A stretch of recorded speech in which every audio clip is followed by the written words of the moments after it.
Hello guys, welcome back to yet another episode of Gyan Ka Dabba. And in today's episode, we're going to do a book review.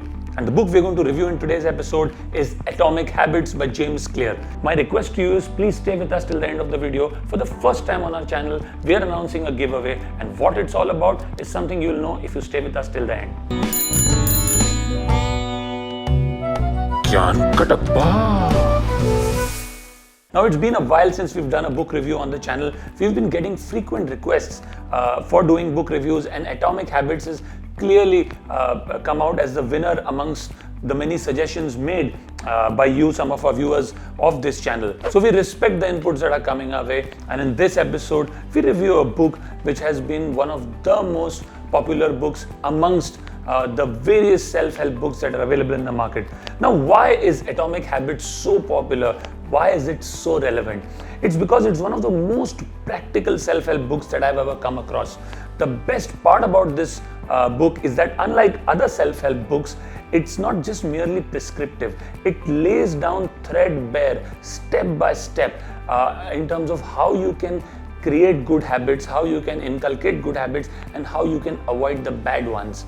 More importantly, James Clear also has his own website on which he has habit tracking sheets, habit cheat sheets, which you can actually use as a practical way in your daily life in terms of improving your habits. And that's the best part about this book. There are various practical real life examples which actually show how habits are formed, how good habits can be sustained, and how bad habits can be avoided. And that's, like I said, the best part about this book. Now, some key principles that come to mind which are unique and which are mentioned in Atomic Habits are as follows. One is the 3 layers of behavior change. Now, they can be outcome-based behavior changes, they can be process-based behavior changes, and they can be an identity-based change. And what James Clear makes clear that it's the identity-based change that you must strive to achieve, and that is the beginning point of any change that you want to make in your life, and not an outcome-based change, because typically we fall into the habit of striving for a particular outcome, whereas the fact is that we should strive to become an identity that we aspire to be. The rest will automatically start to follow. So that's a critical principle that James Clear talks about in his book. James Clear also talks about the habit loop, and the fact that any habit, whether it's good or bad, has a loop to it, and which starts with a cue followed by a craving, followed by a response, and then there is a reward to it. For instance, just on your way back from office to home, assuming it's a 5-minute walk, and you have a donut shop on the way, the moment you smell the donuts on your way back home, smell is the cue which brings in you the craving to get a donut, and the immediate response is to walk into that store and buy that donut, and the reward is that cue is satiated when you have had that donut, when you've relished that donut. Now, assuming you want to make a change in yourself in terms of being a more fitter person, in terms of being very careful about what you want to eat, you may not even realize that this has become now a habit with you, and you might want to consider this when you're making changes to your daily schedule, when you're trying to be a fitter person. You must be conscious, you must be aware of what kind of habits you have. In many cases, we're not even aware of the kind of habits we have or the kind of habits we've fallen into. We don't even realize, we just take them for granted. So that's an interesting point that James Clear makes in his book. He talks about how to create a good habit by focusing on the 4 laws of behavior change, by making it obvious. Like I said, we're not even aware of some of our habits, making it attractive, making it easy, and most importantly, making it satisfying. If the result of a certain event is satisfying to you, you're obviously going to do that result again and again. And these 4 steps are something that he talks about in creating a good habit. Again, 4 very easy principles which applied to our daily life can yield great results. And the exact opposite of this is how to break a bad habit, and the rule is pretty simple. Make it invisible, make it unattractive, make it difficult, make it unsatisfying, and that's how you can drop a bad habit, or that's how you can ensure that your bad habits don't continue over a period of time. Another concept that he talks about is habit stacking, which is the best way to start a new habit. Ensure that this new habit that you want to inculcate, if it's a good one, is stacked with another habit which you normally do in any case. There are a lot of things we do on a daily basis which you don't even realize. For instance, the moment we wake up, we possibly take our phone and the first thing we see is the screen. We then possibly get out of bed and then have a cup of tea. Then we brush our teeth, we have a bath, we change, and then we possibly go to office. Some people might have included a walk or meditation in their daily exercise. So if you want to create a new habit, start by stacking a new habit with some of the existing ones that you already have. Another interesting principle that James Clear talks about is that motivation is overrated. It's more your environment which decides whether you fall into good habits or bad habits. So design your environment for success. For example, if you generally walk into your kitchen and the cookies are placed right in front of you, it might just be a habit that you want to pick up a cookie every time you walk into a kitchen. But if you hide the cookies somewhere and if you walked into the kitchen just to fetch a glass of water, it's possible that you might not look out for them. So design your environment for success. This way, if you've hidden the cookies, you can design the environment to ensure that you do not add more calories. Another example is that if you want to avoid binge watching, now, assuming if the remote control of your television is kept right next to your bed, so the bad habit that you might have is that the moment you come back from office, you walk into your room, you sit down on your bed to rest and you pick up the remote and you switch on the television, and within no time, you won't even realize that you spend a couple of hours binge watching a show on television. Now, if you replace the position of your remote control, supposing you were to hide it in a drawer and lock the drawer with the key and place the key somewhere else, where you might have to actually walk across to that place, get the key, open the drawer, get the remote, and then come back to your bed, you just make it so much more difficult for you to just come in and start binge watching. Now, this is just another example of how you can design an environment to avoid a bad habit. Similarly, you can design an environment to create good ones. So this, I thought, was another interesting principle which is often overlooked. We actually do not realize how important a role the environment plays in ensuring that we have good habits. So these were some of the important principles that I felt were very well spelled out, were very well laid out in the book. I'm going to give you 10 takeaways as to why you must read this book at all costs. And these are as follows. First, and the most important takeaway for me from this book is the 1% better rule. He very beautifully brings alive this principle that if we were to improve by just 1% every day, we might be a completely transformed individual 365 days down the line. Whereas if we were to decline by 1% every day, we would be in a much worse spot than where we are 1 year down the line. And what this rule says is that we underestimate the importance of the small and the tiny breakthroughs every day. We are waiting for some earth-shattering transformational moment that will make a huge difference to our lives. That seldom happens. It's important that we place emphasis on these small wins every day, and which is where comes the concept of showing up every day. It's important to show up every day and improve by that 1% every time you start, because these small 1% down the line, possibly 1 year, 3 years, 5 years down the line, end up making a huge improvement, huge change positively to our lives. And therefore, this to me is one of the most important takeaways of this book. In fact, he writes, whether it's losing weight, building a business, writing a book, or winning a championship, or achieving any other goal, we put pressure on ourselves to make some earth-shattering improvement that everyone will talk about. But habits are the compound interest of self-improvement. Getting 1% every day counts for a lot in the long run.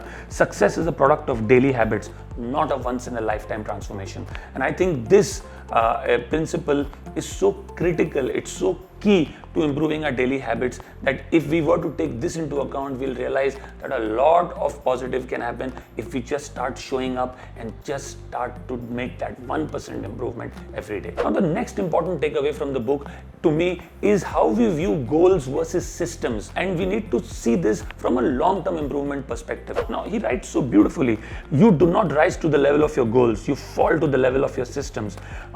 Often in our lives, we focus too much on our goals, and possibly sometimes these goals actually become a hindrance to our success. Winners and losers in an Olympic race both have the same goals. It's not as if the one who's lost the race does not want to win it.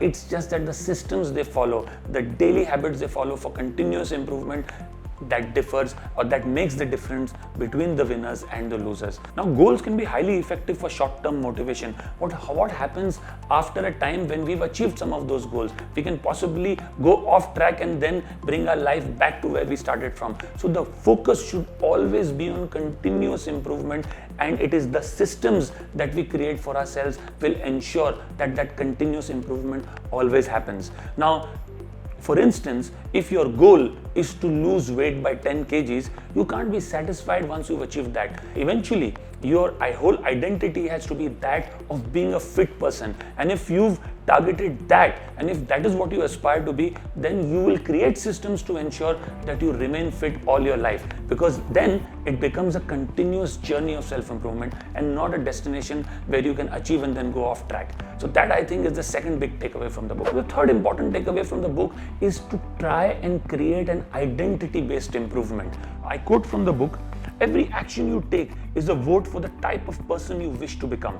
No single instance will transform your beliefs, but as the votes build up, so does the evidence of your new identity." Now, do you want to become a very organized person? If that is the identity you want to build for yourself, you will ensure that everything you do, every action you take, casts a vote towards building that identity. What that will do is you will ensure that you always reach meetings on time. You always reach meetings wherein you are fully prepared for the meeting with all the papers that are needed with you, filed properly, filed systematically. All the reports are at your perusal whenever required during the course of the meeting. You always ensure that there are some key takeaways from the meeting which are then acted upon with proper timelines and deadlines once the meeting is over. So this is just an example of what happens once you've decided on making an identity-based improvement. Now, this is another example that I gave some time back, which is about fitness. Now, if you want to be known as someone who's fit and healthy, every action that you take will again be like a vote which is cast towards that identity. You will ensure that you get up on time. You will ensure that you don't spend too much time binge watching. You will ensure that you are very careful of what you intake during the course of the day. You will ensure that you do not overeat. You will ensure that you eat healthy. You will ensure that you meditate, go for a walk. Every action then that you take will be a vote towards becoming the kind of person that you wish to become. And this is one of the most critical takeaways in making good habits, in creating good habits. If you have decided and defined for yourself the kind of person you wish to become or the kind of person you aspire to become, you will ensure that every action you take is a step towards that direction. The fourth important takeaway is that you must reduce friction. Reduce the steps between you and the good habits that you wish to imbibe. Likewise, if you want to drop a bad habit, the inverse is what needs to be done. Increase the steps between you and your bad habits. Here you must design your environment in a way where you have reduced the friction between you and your good habits, and you've increased the distance between you and your bad ones. The fifth important takeaway for me is using temptation bundling. Pair an action that you need to do with an action that you want to do.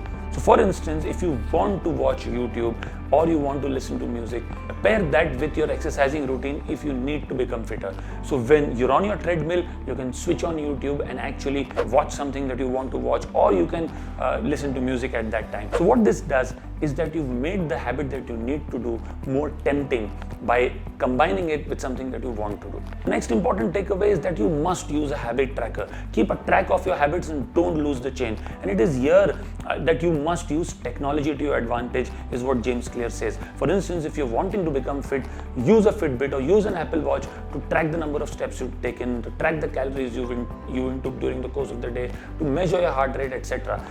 Tracking your habits is very critical here, because what cannot be measured cannot be improved on. The next important takeaway that I have from the book is never miss twice. We all have days when either we aren't sick or we have important issues to address in our family, or there is something important at work, but ensure that you never miss 2 days in a row. Even if you miss 2 days in a row, ensure that it's not 3 days in a row, because once you fall into the habit of missing your good habits, then it's a downward spiral from there. So we almost always seek perfection. Even if we've missed a good habit by 1 day, we tend to then fall into this trap of not going back on track and possibly sulking too much about it. Don't bother. It's okay if you've missed a day or two, but ensure that that does not become a continuous exercise. Ensure that you're back on track immediately. That's again an important takeaway from the book. Another important takeaway is never underestimate the role of family and friends in shaping your behaviors. Now, if you're wanting to achieve a certain habit, habit. It will help if you're part of a group where your desired habit is actually the norm. What being part of such groups does is that it ensures that there is enough peer pressure on you to sustain a good habit that you're trying to build over a period of time. So don't underestimate the role that family and friends have to play here. The next important takeaway from the book is that you must beware of the motion versus action trap. Now, he writes that when you're in motion, you're planning and strategizing and learning. Now, those are all good things, but they don't produce a result. Action, on the other hand, is the type of behavior that will deliver an outcome. And too often what happens is that we are waiting for perfection, we are waiting for best, and that is where he says that best is too often the enemy of good. What action ensures that even if you're good, you started casting a vote for the identity that you wish to attain. And lastly, but definitely not the least, I'd create a system of reflection and review. Now, creating a good habit is an awesome thing to happen to you. Now, you must over a period of time constantly reflect and review if you are following the right path. If the aim is to become a fitter person, are you on the correct track?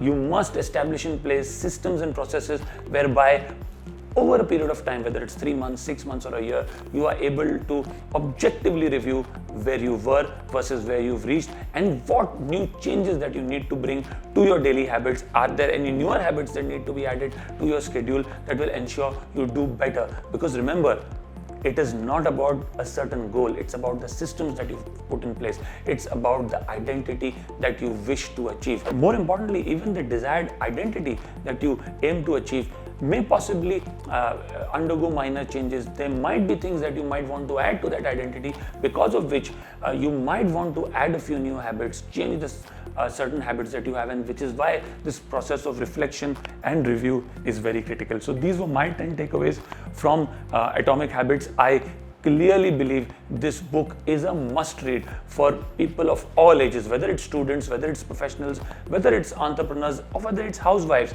I think this will definitely improve your life in ways that you cannot imagine. I have read this book around 3 to 4 times, and I can vouch for certain that this has made a huge difference to my daily life, and it's something that I would strongly recommend. I would give this book a rating of 5 on 5. I think it's easily the best self-help book that I've ever read, and please do go buy a copy for yourself right now. Now, I would love to hear from you in the comment section below on why you should read Atomic Habits and how you hope to improve by reading a book like this one, having gone through this entire book review. And the best answer stands a chance to win an Atomic Habits book from us. It will be couriered to you to your addresses, and please therefore keep the comments going. We'd love to hear from you. We've been getting a great response to all our videos on the channel. We promise to get you many more such book reviews. Even in terms of book reviews, we'll be waiting to hear more suggestions from you, and whenever possible, we'll go ahead and read the book and get back to you with a review. So I'm waiting for your answers, and do ensure that we get a great response to the first giveaway on our channel, and we'll see you soon. Thank you so much.